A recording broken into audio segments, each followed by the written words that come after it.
Ça y est, la vidéo est finie. Non mais c'est pas vrai, c'est une blague, vous pouvez revenir. Non mais revenez. Bon ben la loose, ça reprendra.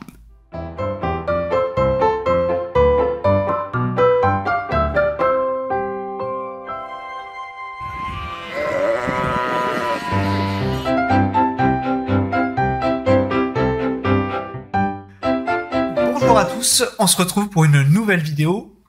La suite sur le monde bipolaire, la bipolarité. Donc, sans plus attendre, commençons. Alors, juste une petite précision, ce n'est pas du papier cul, ce sont des chaussons polaires. Voilà, hein. Voilà. Comme ça c'est fait. Il n'y a pas d'histoire. Alors, petit résumé, en ce qui concerne la précédente vidéo, donc nous avons vu que nous étions dans un monde bipolaire avec la chaleur, le froid, j'y reviendrai là-dessus. Et également, nous avons vu aussi que le burn-out, le bore-out. Burn-out, c'est lorsqu'on a épuisé nos ressources. Bore-out, c'est lorsqu'on s'ennuie. Ben, cela est également un épuisement. Donc, on a vu également les dangers principaux pour la personne qui était bipolaire, c'est-à-dire qu'elle pouvait être en hyperphagie,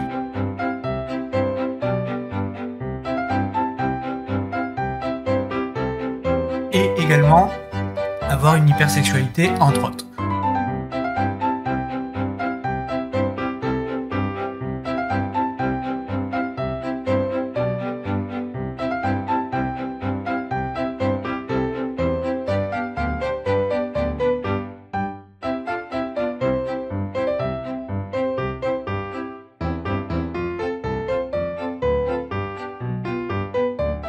Donc finalement, aujourd'hui, qu'est-ce que la bipolarité? Comme je vous l'avais précisé, nous avons deux types de bipolarité. Comme je vous l'avais précisé, nous avons deux types je vais y arriver. Comme je vous l'ai précisé, nous avons deux types de bipolarité qui sont des bipolaires au niveau génétique et d'autres par rapport au niveau de l'environnement. Un exemple concret, imaginez-vous que la personne est en surpoids, soit parce qu'elle a trop mangé, c'est-à-dire que c'est lié à son environnement, ou alors c'est au niveau génétique. Donc voilà, effectivement, il y a des maladies comme ça qui peuvent survenir de l'environnement. Donc ça, c'est la bipolarité. Concrètement, aujourd'hui, être bipolaire, ça peut être une comorbidité par rapport à des fonctionnements d'une personne. Ça peut être une personne Asperger, au potentiel. Finalement, ce qui est arrivé, c'est pour ça que j'ai pas fait trop de vidéos ces derniers temps, c'est que effectivement j'ai eu ce qu'on appelle une dépression saisonnière. Alors à la base, c'est censé arriver en automne jusqu'en hiver. Moi, c'est arrivé un peu après l'été, voilà. Et progressivement, alors c'est très particulier parce que c'est pas comme une dépression qui va le mec il est non, c'est tranquillement, on le voit pas. C'est doucement, on s'en rend pas compte en fait. C'est particulier dans le sens où, comme je vous l'ai dit, c'est pas soudain, ce n'est pas subi directement. Parmi les problématiques qu'une personne bipolaire ou malade peut avoir en termes de comorbidité, ça peut être l'hyperphagie, c'est-à-dire manger beaucoup. Ça peut être également l'hypersomnie, ce que j'ai eu. On dort beaucoup, hein, concrètement, on s'ennuie. Ça peut être soit épuisement, et également il y a ce qu'on appelle le burn-out, c'est-à-dire le sentiment de ne pas être à sa place. Donc, entre le burn-out, bore-out et le burn-out, ça peut être des déclencheurs aussi d'une dépression saisonnière. Ensuite, vous avez un peu sur la langue.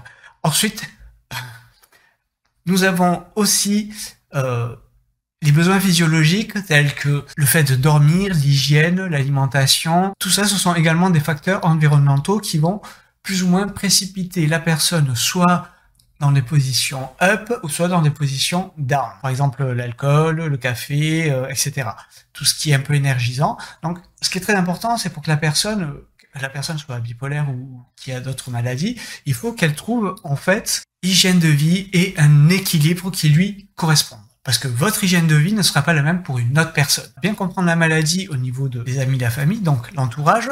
Ensuite, sur le plan professionnel, c'est-à-dire le fonctionnement atypique qu'a cette personne, et ensuite sur le plan amoureux. La personne peut être très rapidement dépressive, comme dans une heure après, vous allez la voir euphorique, ouais, je vais faire ça, tac, tac, tac, je vais révolutionner le monde. Voilà. tout ça. Elle peut être aussi très en colère en voiture. Ah, mais le connard, pourquoi il avance pas celui-là? Oui, oui, oh oui, tu la sens ma grosse intelligence. Tiens, tiens, tiens. Et voilà, j'ai exorcisé les démons. Tout danger est écarté. Bande de nazes. Foutez-moi ça dehors! Tous des nuls. Allez, casse-toi. Tous des nuls. Il peut se passer plein de choses. Voilà. Et ça, finalement, une personne qui est en colère en voiture, on le voit souvent. Hein. C'est pas besoin d'être bipolaire ou malade pour le voir. Voilà. Donc, du coup, ça fait partie aussi des fonctionnements. Véritablement comprendre la maladie bipolaire, ces comorbidités qui peuvent être corrélées avec Asperger ou haut potentiel, c'est que la personne va passer très rapidement d'un état à un autre. Ça peut être up, down, ou autre, ou down, up, ok? Mais ce qui est important, c'est de voir que la personne aura du mal à gérer ses émotions, tout simplement parce qu'elle va passer rapidement de l'un à l'autre. Chose très capitale, c'est que l'environnement, quel qu'il soit, il doit comprendre et connaître la maladie et comment la personne fonctionne. Voilà, ça c'est très important pour pouvoir justement aménager un cadre pour que la personne puisse s'épanouir. Donc la personne, problème de sommeil, soit parce qu'elle dort trop ou l'hypersomnie ou insomnie, mais il y a des choses qui peuvent m'arriver. Moi par exemple l'hypersomnie et l'insomnie, oui c'est quelque chose, voilà. Ça veut pas dire que par exemple que je suis en insomnie, que je vais vite accélérer. D'accord? On apprend à gérer, on gère des choses, etc. Il y a des personnes qui vont peu dormir aussi, et par exemple qui vont péter la forme. Donc ça ne veut pas dire que la personne elle est bipolaire. C'est vraiment très particulier. Il faut bien distinguer les personnes qui ont des comorbidités d'autres qui ne l'ont pas. C'est-à-dire que la personne qui a des comorbidités, c'est sur la durée, c'est sur du long terme. C'est pour ça qu'il est très difficile de les détecter. Voilà, d'accord? Ça c'est important. Ça ne veut pas dire que toutes les autres personnes aussi ne sont pas créatives. Tout le monde est créatif. Après, est-ce que vous l'utilisez? Ça, c'est une autre question. L'hypersomnie, insomnie, hyperphagie, ne pas manger carrément. Et également, ça peut être hypomanie ou hypermanie. Tous ces fonctionnements qui sont accentués. Voilà. Trop manger, pas assez, trop dormir, pas assez, trop parler, pas assez aussi. Ce qu'on appelle également le lagoré. Lorsque vous voyez par exemple une personne qui a un débit de parole qui est assez important, la personne peut être bipolaire. Ça peut être un des facteurs que, voilà, la personne elle va parler très vite. Donc tu fais ça. L'intonation, le non-verbal, le paraverbal et le verbal sont très importants pour comprendre en fait la maladie et l'environnement pour pouvoir communiquer.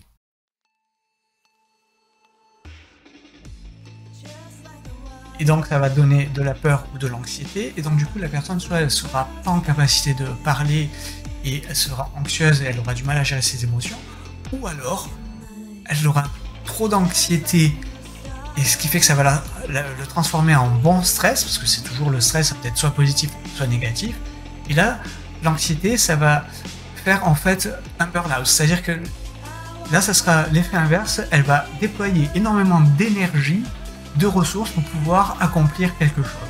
Et là derrière, basculement burn-out en très peu de temps. Donc l'anxiété, c'est normal d'avoir l'anxiété, mais à très forte dose, s'il y a trop de surcharge émotionnelle, trop de pression, la personne elle sera obstruée, elle sera étouffée, donc du coup dépression. Ou alors c'est peut-être l'inverse, ça peut être directement un burn-out, c'est-à-dire qu'elle va déployer des ressources en très peu de temps et après dépression. Dans tous les cas, si elle fait la dépression, elle va remonter, donc il faut toujours qu'elle puisse se stabiliser. Et pareil, si ça monte, après il faut que ça redescende et après que ça se stabilise. Dans tous les cas, ça sera plus ou moins la même durée pour qu'il y ait un équilibre. Voilà, que ce soit les moments up ou down. Ok? Donc bien distinguer, je le répète, c'est les personnes qui ont des comorbidités des autres personnes qui ne les ont pas. Je vais y arriver. La personne, elle peut avoir aussi en mode up une hypersexualité. C'est-à-dire qu'elle va avoir plein de numéros de téléphone, donc je vais appeler ça Pocket Phone, hein, par rapport à Pokémon, c'est pourri ma blague, mais il fallait que je la sorte. C'est-à-dire qu'elle va avoir plein de numéros de téléphone dans son smartphone ou téléphone, peu importe, et ça sera pour des coups d'un soir. Voilà. Donc du coup, ça peut arriver aussi. A contrario, la personne est peut-être dépressive et avoir une libido à 0. Ou moins 0 même. Voilà, moins 100, bref. D'accord? Ça peut arriver. C'est des choses aussi qui peuvent arriver, c'est forcément lié à l'enthousiasme. C'est vraiment l'enthousiasme, c'est euphorique, hein, voilà. La joie, il y a ce côté un petit peu hors contrôle, enthousiaste. Et l'euphorie, c'est au niveau mental, c'est-à-dire neuronal. D'accord? Voilà. Donc ça, c'est la partie up. Et par contre, pour la partie dépression, ben, anxiété, dépression. Et si je fais l'analogie entre la bipolarité et le monde bipolaire, nous avons effectivement des preuves qui sont le pôle nord, le pôle sud, le chaud, le froid, etc. D'accord? On a plein d'objets comme ça, plein d'éléments. Pourquoi je vous parle de ça? Tout simplement parce que finalement, lorsqu'on voit le réchauffement climatique, on peut voir qu'il y a une variation très importante en très peu de temps entre le chaud et le froid, les pluies et le vent. Donc finalement, on pourrait voir que notre monde est un petit peu bipolaire, un petit peu beaucoup même, par rapport au fonctionnement. C'est-à-dire que concrètement, si je matérialise un petit peu cette pensée-là, c'est-à-dire que sur le plan industriel, économique et civilisationnel, on est en train d'exploiter, de surexploiter notre planète, on est en train de lui mettre la pression, elle n'a plus de ressources. Finalement, notre planète, elle a également une humeur qui est représentée par le climat. C'est pour ça que nous avons des variations très importantes. Finalement, ce qui est important de comprendre, c'est que dans tous les cas, que ce soit notre planète ou la personne, les personnes, la vie en communauté, il est important de pouvoir vivre ensemble et surtout de trouver des bons aménagements nécessaires à chacun pour que tout le monde puisse trouver sa place, aussi bien entre individus, mais aussi par rapport aux ressources qui nous sont proposées par notre planète. Parce que si on enlève tout, ben à la fin on ne pourra plus rien faire. Ce qui est logique. Finalement, je pense que le bon sens, c'est de pouvoir aménager des façons de vivre en société pour les personnes qui sont bipolaires, qui ont d'autres comorbidités ou autres, ou des personnalités atypiques, borderline, peu importe. Ça, c'est très important.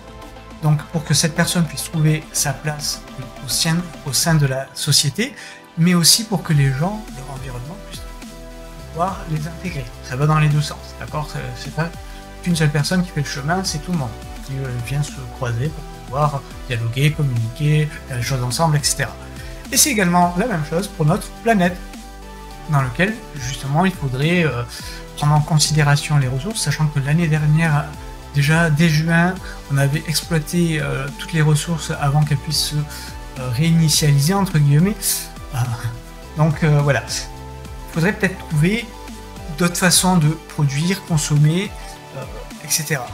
De réfléchir en fait à l'économie. Parce que finalement, l'économie, c'est l'étude de la ressource.